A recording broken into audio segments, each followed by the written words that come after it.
Hi guys, I welcome you all to my channel. I hope you all are doing great. दोस्तों, आज के इस video lecture में हम लोग भारतीय इतिहास के इंडियन हिस्ट्री के एक ऐसे महत्वपूर्ण एपिसोड के बारे में चर्चा करेंगे जो कि ब्रिटिशर्स को अपने रूल को स्थापित करने में सहायता मिली। ठीक है। भारतीय इतिहास के पन्नों को अगर पलट के देखा जाए तो हम लोग पाएंगे कि ब्रिटिश साम्राज्य जो कि लगभग 300 साल भारत पे राज किया। हालांकि इसके पतन होने में लगभग 100 साल लगे। ठीक है। डिक्लाइन होने में 100 साल लगे और इन्होंने रूल करा ऑलमोस्ट 3 साल 300 साल। ठीक है। पर फिर भी इतिहास में ऐसी जो घटना जो कि कहीं ना कहीं हुई, जो कि ब्रिटिशर्स के लिए मददगार साबित हुई, जिससे वो अपना जो होल्ड होता है, होल्ड स्थापित करने में उसको काफ़ी मददगार साबित हुई। तो जैसे कि कह सकते हैं डिप्लोमेटिक डिप्लोमेटिक जो कि होता है कूटनीति, मिलिट्री पावर। मिलिट्री पावर मतलब सेना की ताकत। फिर इकोनॉमिक पावर और चौथा जो है आइडियोलॉजिकल, मतलब विचारधारा का जो डोमिनेंस है, आइडियोलॉजिकल डोमिनेंस।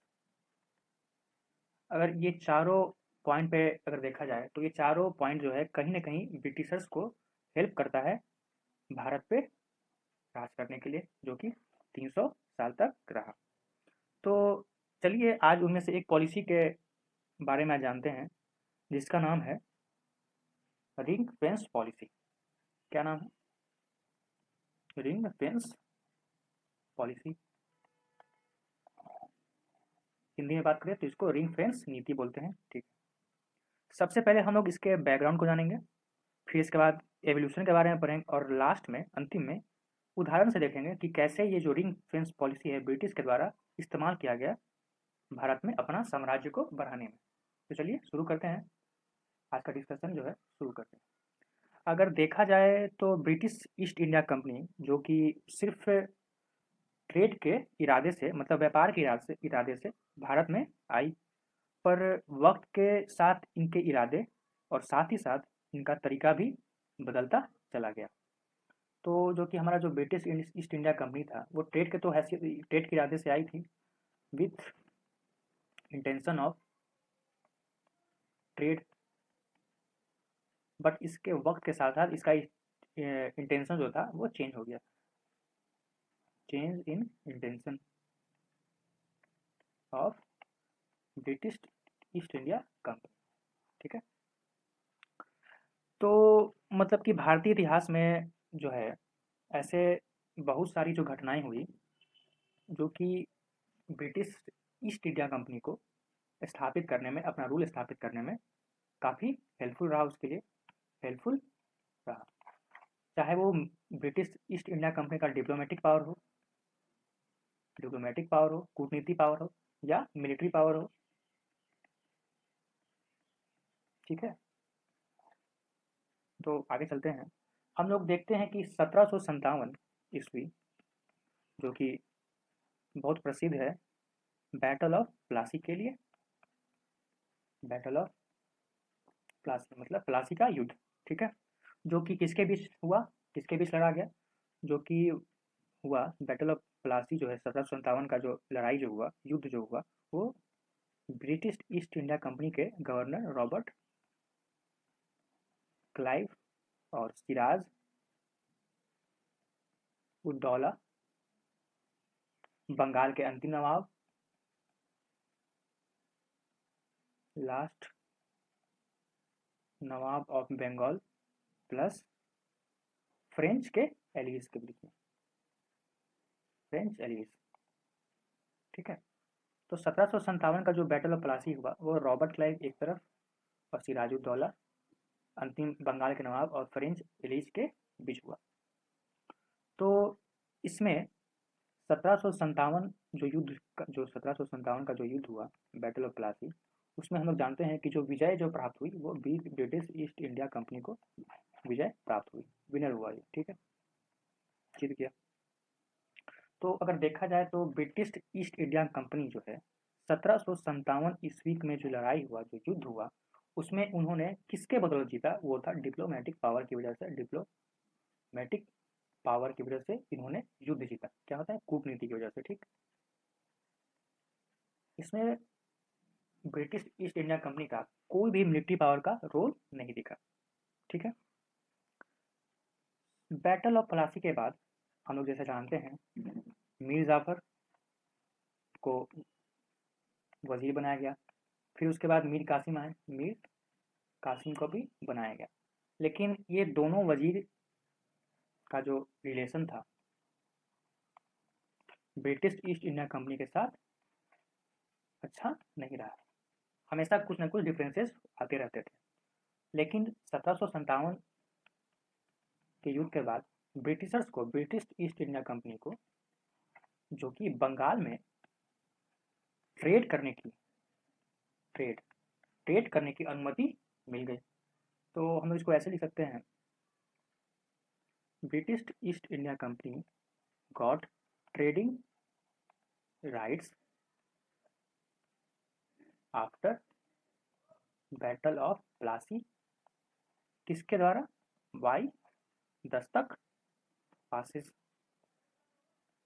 ठीक है, दस्तक पासिस के बदौलत इन्होंने बंगाल में ट्रेड करने की अनुमति मिल गई। तो जैसा हम लोग जानते हैं कि उस समय 1757 मिड 18 और 19 के सेंचुरी के बीच में, 19th सेंचुरी, बंगाल का जो ऑलमोस्ट 60%, भारत का जो 60% जो ट्रेड होता था, 60% trade of India was done from Bengal. तो बंगाल एक बहुत ही बड़ा मेजर हब था ट्रेडिंग के लिए, जहाँ की भारत का जो 60% ट्रेड यहाँ से हुआ करता था। ठीक है, ये तो हम लोग का एक पहला एपिसोड हुआ जो कि हुआ 1757 प्लासी का युद्ध, बैटल ऑफ प्लासी। वहीं अगर दूसरी तरफ देखा जाए तो हमारा जो दूसरा जो एपिसोड होता है, जो दूसरा जो वृत्तांत होता है, वो है हमारा इसके बाद battle of Buxar. Battle of Buxar जो कि 22 अक्टूबर 1764 को लड़ा गया। ठीक है, और इसका भी परिणाम वही हुआ, इसने भी ब्रिटिश ईस्ट इंडिया कंपनी को जीत हासिल मिली। ठीक है, तो अगर इसमें देखा जाए कि भारतीय इतिहास के पॉइंट ऑफ व्यू से ये एक बहुत बड़ा टर्निंग पॉइंट हुआ। टर्निंग पॉइंट हुआ बैटल ऑफ बक्सर। तो क्यों टर्निंग पॉइंट हुआ, इसके बारे में हम लोग जानते हैं। जैसा कि हम लोग जानते हैं कि बैटल ऑफ बक्सर किसके बीच हुआ? मुगल शासक शाह आलम द्वितीय और रॉबर्ट क्लाइव के बीच में हुआ। रॉबर्ट क्लाइव के बीच में शाह आलम द्वितीय और रॉबर्ट क्लाइव के बीच में बैटल ऑफ बक्सर की युद्ध हुई। ठीक है, और इसका परिणाम यह हुआ कि रॉबर्ट क्लाइव इसमें बहुत बड़े विजेता, विक्ट्री मिली इनको, विक्टोरियस बन के उभरे। ठीक है, इसके बाद हमारा जो सबसे मेन जो चीज़ होता है वो है ट्रीटी ऑफ इलाहाबाद, जो कि इसमें एक ऐसा प्रोविजन था जिससे ब्रिटिश ईस्ट इंडिया कंपनी को, जो कि रेवेन्यू कलेक्शन, जो टैक्स कलेक्शन का जो राइट होता है, ब्रिटिश, इसका हम ऐसे लिख सकते हैं, British East India Company got rights of tax collection from the region of, किस किस रीजन से? तो है बंगाल, बिहार एंड उड़ीसा। तो जो कि ट्रीटी ऑफ इलाहाबाद जो हुआ युद्ध के बाद, बैटल ऑफ बक्सर के युद्ध के बाद, तो उसके बाद जो कि ब्रिटिश ईस्ट इंडिया कंपनी को रेवेन्यू कलेक्शन का राइट मिल गया। किस किस रीजन से? बंगाल के रीजन से, बिहार के रीजन से और उड़ीसा के रीजन से।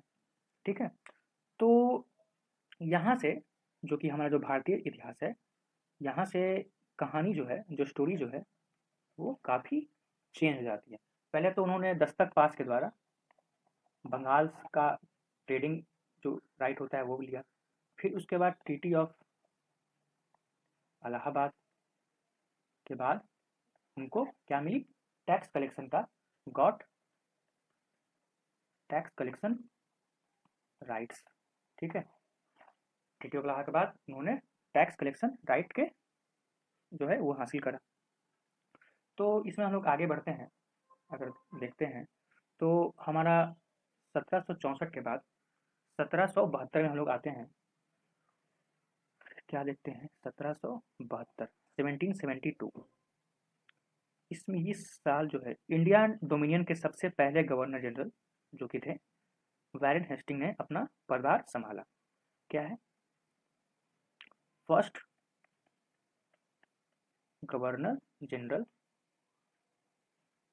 ऑफ इंडिया,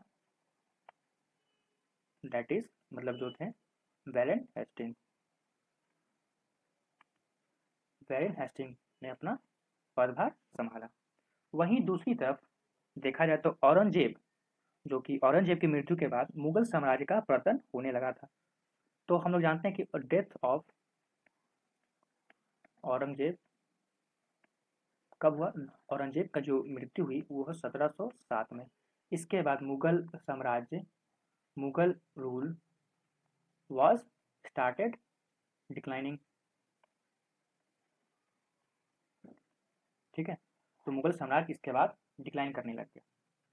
इसका जो परिणाम हुआ, मुगल साम्राज्य का जो डिक्लाइन होने के बाद लोकल जो रीजनल पावर्स थे, लोकल या रीजनल पावर्स स्टार्टेड इमर्जिंग। मतलब लोकल पावर्स जो थे वो उनका उदय होने लगा। तो उनमें कौन कौन थे, जो कि राज्य थे, रीजनल पावर्स जो थे, लोकल रूलर्स थे, कौन कौन थे जो कि वो इमर्ज करने लग गए। तो पहला था मैसूर, हमारा दूसरा था मराठा, तीसरा हमारा हुआ सिक्स, चौथा हुआ हमारा निज़ाम ऑफ हैदराबाद, निज़ाम ऑफ हैदराबाद। ठीक है, तो इन लोगों का उदय होने लगा, मैसूर का हुआ, मराठा का हुआ, सिख का हुआ, निज़ाम ऑफ हैदराबाद जो लोकल पावर्स हैं इन लोगों का उदय होने लग गया। रीजनल पावर्स के उदय होने से और ब्रिटिश ईस्ट इंडिया के जो है एक्सप्लॉइटेटिव, मतलब जो कि काफ़ी ह्यूमिलिएटिव जो होता है, और उसके एसर्टिव पॉलिसी के वजह से दोनों में टकराव होने लग गए। क्या होने लग गए, हम लोग इसको वर्ड्स में अगर देखा जाए तो वर्ड्स में लिख सकते हैं, due to exploitative and assertive policy of British East India Company, due to exploitative and assertive policy of British East India Company, differences were emerged between them। them मतलब यहाँ पे होता है रीजनल पावर्स के बीच। ठीक है, तो टकराव होने का जो है वो होने लग गया इन दोनों के बीच। तो उसी समय अंग्रेजी ईस्ट इंडिया कंपनी, जो कि ब्रिटिश ईस्ट इंडिया कंपनी के, उनको जरूरत क्या पड़ी, जरूरत पड़ी उनको अपना टेरिटरी बचाने की जरूरत पड़ी। क्या बचाने की जरूरत पड़ी, टेरिटरी। वो लोग अपना टेरिटरी सिक्योर करेंगे ना, ब्रिटिश ईस्ट इंडिया कंपनी जो है वो लोग भी तो डर रहे थे कि जो लोकल जो पावर्स हैं, जो मैसूर है, मराठा है, सिख है, हैदराबाद है, वो लोग से मतलब कि युद्ध ना करके आराम से अपना टेरिटरी जो है, अपना जो क्षेत्र है वो बचाना चाहते थे। कौन, ब्रिटिश ईस्ट इंडिया कंपनी के जो है यूरोपियन जो ट्रेडर्स है वो लोग। तो इसका स्वरूप हुआ, इसका जो परिणाम हुआ, वो लोग अपनी सीमाओं को जो सुरक्षा है, सीमाओं की जो सुरक्षा बढ़ाने के लिए एक नीति लाया, एक पॉलिसी लाया। ठीक है, पॉलिसी किसके बारे में, to save and protect its territory, मतलब क्षेत्र। उसी नीति को, उसी पॉलिसी को हम लोग क्या नाम से जानते हैं, रिंग फेंस पॉलिसी या नीति। ठीक है, तो यही है हमारा जो कि रिंग फेंस पॉलिसी या नीति। यहीं पर इसका जन्म हुआ। किस लिए जन्म हुआ? अपने जो साम्राज्य की जो प्रोटेक्शन के लिए, अपने साम्राज्य का प्रोटेक्शन के लिए जो ब्रिटिश ईस्ट इंडिया कंपनी ने जो एक पॉलिसी लाया उसको क्या कहा गया? ये रिंग फेंस पॉलिसी। किसके द्वारा लाया गया? ये लाया गया बाय वारेन हेस्टिंग्स। तो आप लोग इसका नाम याद रखेंगे क्योंकि क्वेश्चन आ सकता है, बीपीएससी में हमेशा आता है एक एक पॉलिसी पे उसके जो इंट्रोड्यूस किया गया।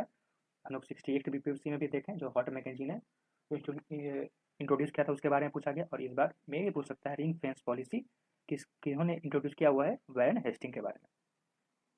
तो ये अब जानना जरूरी हो जाता है कि जो रिंग फेंस पॉलिसी है वो आखिर था क्या? What was ring fence policy? तो चलिए अब जानते हैं कि वारेन हेस्टिंग्स के रिंग पॉलिसी में क्या प्रोविजन थे। तो जैसा कि हम लोगों ने अभी पढ़ा कि रीजनल पावर्स के द्वारा युद्ध का जो डर था, मतलब कि जो डर जो ब्रिटिश ईस्ट इंडिया कंपनी के जो अपने क्षेत्र जो अपने टेरिटरी को बचाने का डर, ठीक है, और उत्तर पश्चिमी सीमा से अफगानियों का डर, और साथ ही साथ यूरोपियन काउंटर पार्ट्स, जैसे कि यूरोपियन के सिर्फ ब्रिटिश के ही थोड़ी ट्रेड यहाँ पे इंडिया में कर रहे थे, जैसे कि फ्रेंच भी थे, डच भी थे, पुर्तगालियों का भी यहाँ पे ट्रेड हुआ करता था। तो यूरोपियन काउंटर पार्ट्स जैसे कि फ्रेंच, डच और पुर्तगालियों का डर कहीं ना कहीं ब्रिटिश ईस्ट इंडिया कंपनी के लिए एक चिंता का विषय था। तो क्या था, हम लोग देख सकते हैं कि सबसे पहले रीजनल पावर्स का डर, रीजनल पावर्स, अफगानियों का डर, अफगानीज आर्मी। तीसरा हम लोग देख सकते हैं European counter parts like French, जो फ्रेंच थे हमारे, फ्रेंच एंड डच, ठीक है। तो रीजनल पावर्स अफगानियों का जो हमला करने का डर, फिर यूरोपियन काउंटर पार्ट्स का जो था डर कि ये लोग अपना डोमिनेंस बढ़ा रहे हैं, dominance, dominance bye European counter parts का डर कहीं ना कहीं ब्रिटिश ईस्ट इंडिया कंपनी के लिए एक चिंता का विषय था, ठीक है। यही वजह है कि ब्रिटिश ईस्ट इंडिया कंपनी ने अपने टेरिटरी को बचाने के लिए अपने पड़ोसी राज्य को एक बफर स्टेट, मतलब एक मध्यवर्ती क्षेत्र की तरह उन्होंने इसका ट्रीट किया, और उनके सामने यह प्रस्ताव रखा कि हम आपकी मराठा, फ्रेंच, डच और अफगानियों से सुरक्षा करेंगे। क्या किया ब्रिटिश ईस्ट इंडिया कंपनी ने? अपने जो लोकल्स, मतलब कि जो सटे हुए राज्य को, मतलब कि नज़दीकी राज्य को अपने टेरिटरी को बचाने के लिए एक तरह का लुभावना प्रस्ताव रखा, जो कि क्या था कि हम उन राज्य को मराठाओं से, अफगानियों से, फ्रेंच से उनकी रक्षा करेंगे, ठीक है। हम लोग इसको ऐसे वर्ड में लिख सकते हैं, to save its own territory, British East India Company asked their neighboring, मतलब नज़दीकी राज्य, नेबरिंग स्टेट्स या reason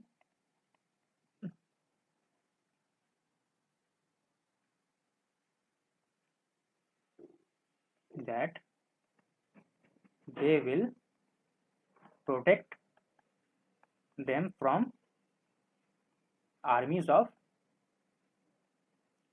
Marathas, Afghanis, French and Dutches, ठीक है। तो इस तरह उन्होंने क्या किया, ये जो जो सटे हुए जो नेबरिंग स्टेट्स होते हैं उसको ब्रिटिश ईस्ट इंडिया कंपनी के द्वारा एक बफर स्टेट की तरह ट्रीट किया गया। बफर स्टेट, बफर स्टेट मतलब तो हिंदी में बात करें तो इसको बोलते हैं मध्यवर्ती क्षेत्र, ठीक है। अब इसका मध्यवर्ती क्षेत्र बनाने से ब्रिटिश ईस्ट इंडिया कंपनी को क्या फायदा होगा वो हम लोग जानते हैं। क्योंकि हम लोग जानते हैं कि अगर सपोज डैट, अगर हम लोग एक तरह से रफली एक डिज़ाइन करें कि मान लीजिए कि ये अगर है ब्रिटिश ईस्ट इंडिया कंपनी का अंदर ये टेरिटरी आता है, इसके नज़दीक में अगर यहाँ पर एक टेरिटरी है, यहाँ एक क्षेत्र है और यहाँ एक क्षेत्र है, और साथ ही साथ अगर हम लोग देखें तो इसके बाद भी जो कि है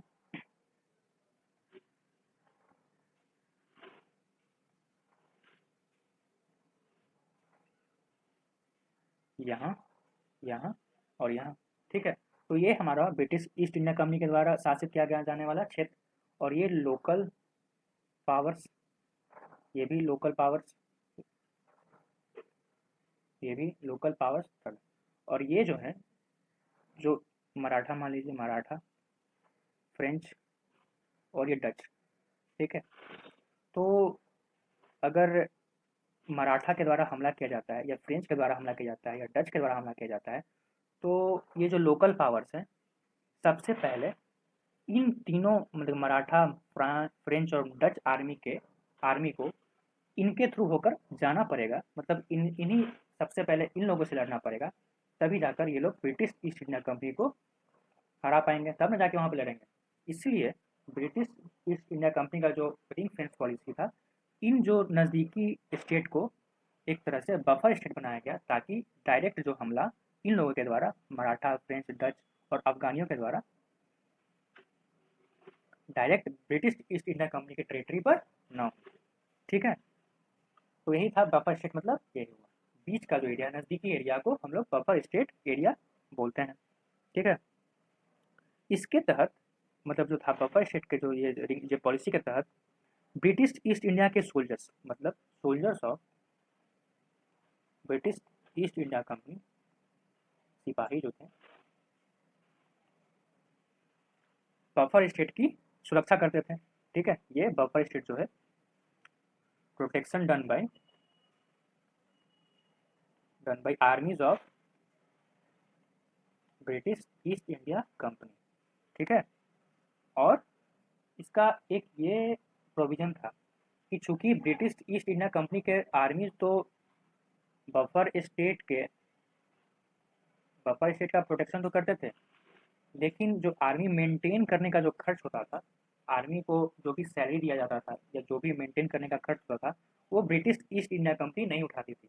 तो कौन उठाती थी? वो उठाती थी ये बफर स्टेट। लेकिन ये जो जो सिपाहियों थे, सिपाही के जो मेंटेन करने का जो खर्च था, वो ब्रिटिश ईस्ट इंडिया कंपनी के द्वारा न उठाकर बिजनेस पावर के द्वारा उठाया जाता था, ठीक है। तो अगर इसको वर्ड्स में लिखा जाए तो हम लिख सकते हैं, cost of maintenance of armies which were deployed in buffer states were done by only these states by their own।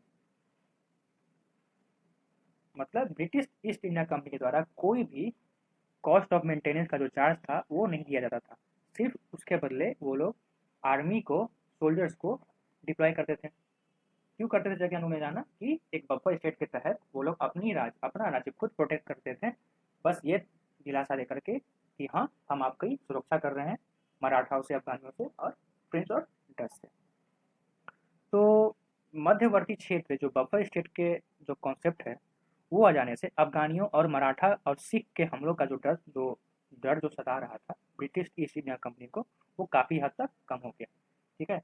अगर इसको रफली एक मैप में देखा जाए, तो अगर ये हमारा इंडिया है और ये हमारा जो है बंगाल,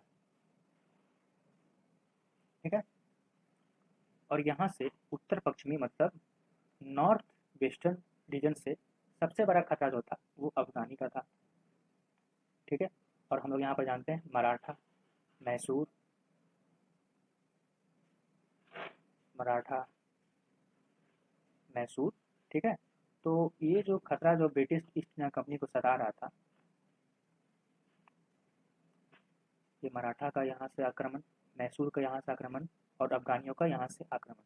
और एरिया को इस एरिया में जितने भी राज्य थे, लोकल जो रूलर थे, इसको क्या करार दे दिया गया? इसको क्या बना दिया गया? ये बना दिया गया बफर स्टेट। ताकि कोई भी अगर हमला करे, अफगानी हमला करे या मैसूर वाले हमला करे या मराठा के रूलर हमला करे, तो सबसे पहले इन राज्य को करके, मतलब बफर स्टेट को करके ये लोग यहाँ पर पहुँचे। ठीक है, तो इससे काफ़ी हद तक जो नुकसान था वो ब्रिटिश ईस्ट इंडिया कंपनी की टेरिटरी को कम हो गया था। ठीक है, तो यही था हमारा ring fence policy. Ring fence policy. ठीक है, अब इसका हम लोग देख लेते हैं उदाहरण। उदाहरण कैसे है, इसका क्या यूज़ किया गया, कहाँ यूज़ किया गया, ब्रिटिश ईस्ट इंडिया कंपनी के द्वारा इस कॉन्सेप्ट का कहाँ यूज़ किया गया।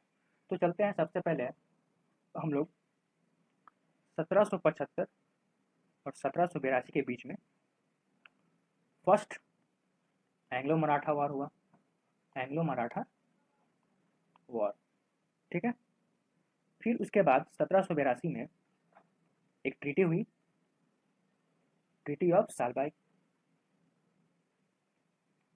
ठीक है, तो ये जो दो इम्पॉर्टेंट इवेंट हैं, 1775 से 1782 फर्स्ट एंग्लो मराठा वॉर, दूसरा ट्रीटी ऑफ सालबाई। तो फर्स्ट एंग्लो मराठा में जैसा कि ब्रिटिश ईस्ट इंडिया कंपनी को ये लग चुका था कि अब समय आ गया है हमारे जो रिंग फेंस पॉलिसी है उसको यूज करने का, इस्तेमाल करने का। इसलिए ब्रिटिश ईस्ट इंडिया कंपनी ने युद्ध को, जो फर्स्ट एंग्लो मराठा वॉर था, उसको रोक देना ही सही समझा। They stop war. ठीक है, और उसके बाद लड़ाई, युद्ध रोक देने के बाद उन्होंने एक क्या साइन किया, एक ट्रीटी, संधि जो साइन की, उस संधि को कहा गया ट्रीटी ऑफ सालबाई।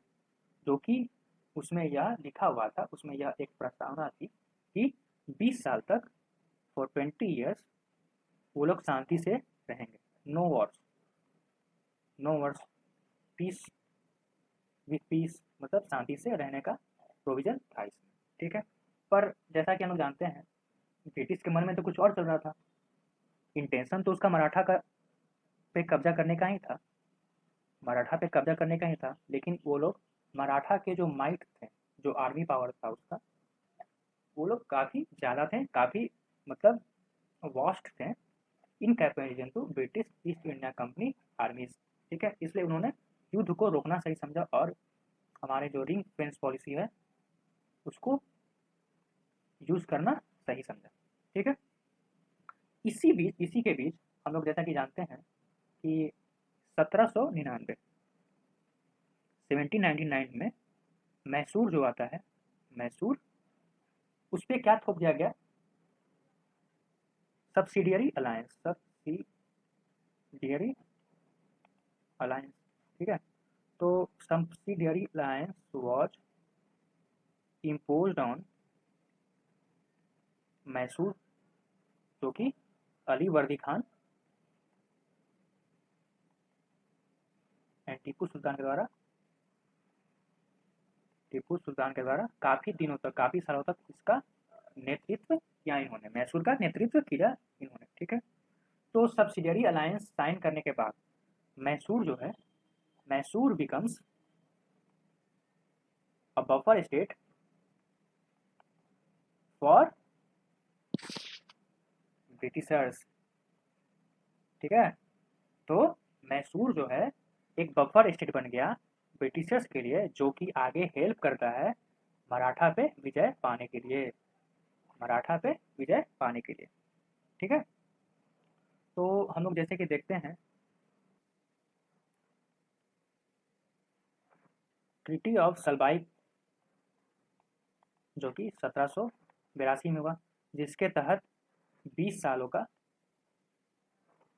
शांति के लिए ट्रीटी हुई। ठीक है, और इसके बाद 1799 में मैसूर का सब्सिडियरी अलायंस के तहत Mysore was under subsidiary alliance. ठीक है, जो कि एक बफर स्टेट के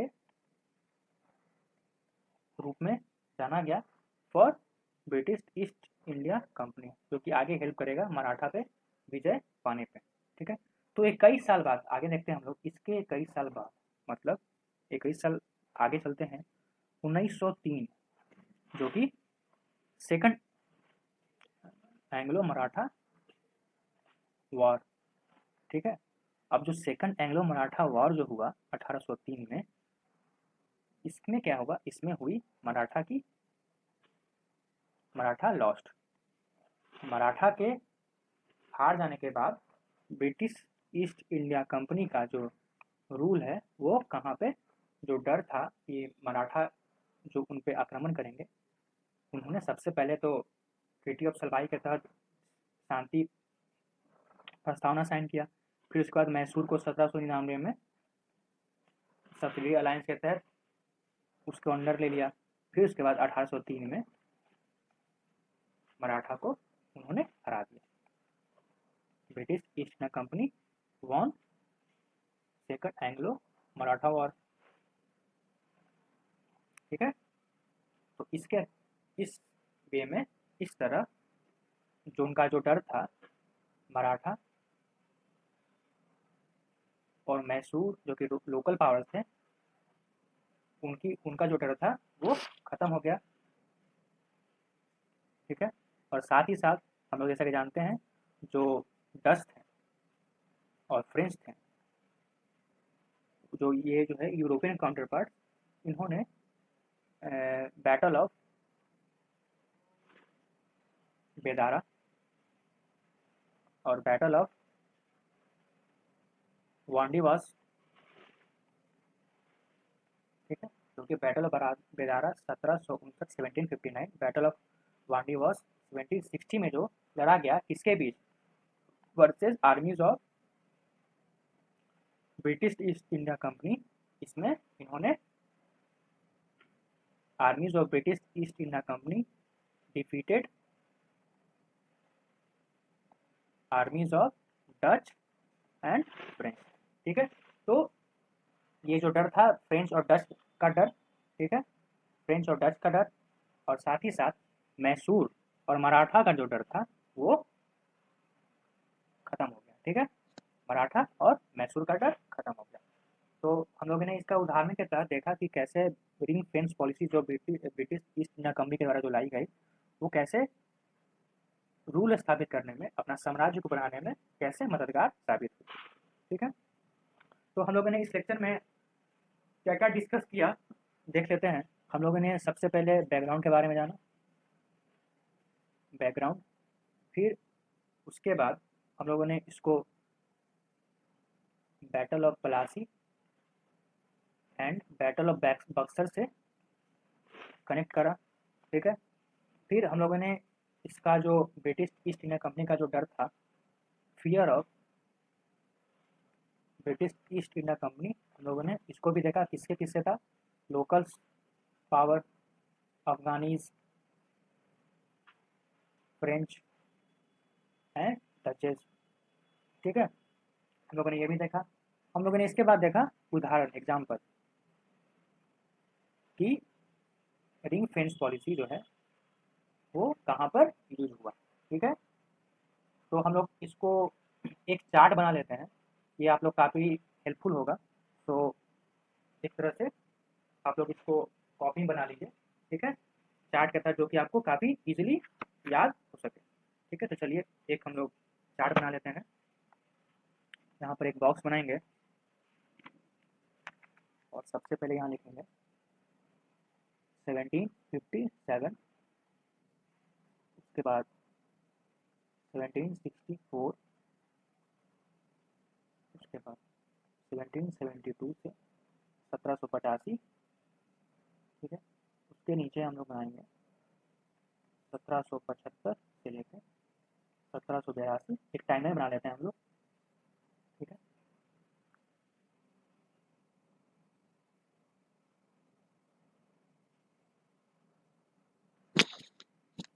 इसके बाद क्या आता है 1799, इसके बाद 1800। ठीक है, चलिए इसके बारे में एक बार लिख लेते हैं। तो मेक श्योर कि आप लोग ये चार्ट जरूर बनाइएगा, काफ़ी हेल्पफुल होगा आप लोगों को ये समझने के लिए और रिवीजन के लिए, कि कैसे रिंग फेंस पॉलिसी के तहत ब्रिटिश ईस्ट इंडिया कंपनी ने अपने जो काउंटर पार्ट का जो डर था, अटैक करने का जो डर था, वो कैसे खत्म करा। 1757 जो कि है वो है था हमारा बैटल ऑफ प्लासी। इसका सिग्निफिकेंस क्या था हम लोग का, दस्तक पास। ठीक है। 1764 में अगर देखा जाए, 1764 बैटल ऑफ बक्सर। इसके बाद क्या हुआ, 1764 में treaty of, as a result treaty of Allahabad. ठीक है। 1772 से 85 क्या आया, Warren Hasting, first governor general जो थे हमारे इंडियन डोमिनियन के, वो first governor general Warren Hasting.